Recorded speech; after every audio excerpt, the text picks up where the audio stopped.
Hi guys, Warangal ట్రిప్లో ఇది part 3. Bhadrakali అమ్మవారి టెంపుల్ నుంచి బయటకు రాగానే మనకి హనుమకొండ బస్సెస్ ఉంటాయి. హనుమకొండ డిపోలో దిగి మూలుగుకి బస్ ఎక్కాలి. మూలుగుకి 60 రూపీస్, మూలుగు నుంచి రామప్పకి 20 రూపీస్.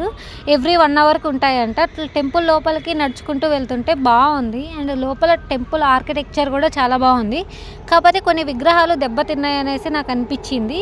అండ్ ఈ టెంపుల్ని వచ్చేసి నీళ్ళ మీద తేలాడే ఇటుకలతో కట్టారు. అండ్ ఈ ఇటుకలు నార్మల్ ఇటుకలతో కంపేర్ చేస్తే 3 టైమ్స్ ఎక్కువ బరువు ఉంటాయంట, బట్ వాటర్లో తేలాడుతాయి.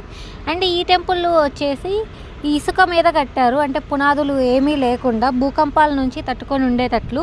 అండ్ పూర్వంలో ఒకసారి భూకంపం వచ్చినా ఈ టెంపుల్ ఏం కాకుండా స్ట్రాంగ్గా ఉంది. అండ్ ఈ టెంపుల్ లోపల శివుడినే రామలింగేశ్వర స్వామిగా కొలుస్తారు. అండ్ చాలామంది స్కూల్ పిల్లల్ని తీసుకొని వచ్చి అక్కడ ఉన్న శిల్పాలు అవన్నీ ఎక్స్ప్లెయిన్ చేస్తున్నారు టీచర్స్. రిమైనింగ్ డీటెయిల్స్ నెక్స్ట్ వీడియోలో చెప్తా గైస్. బాయ్.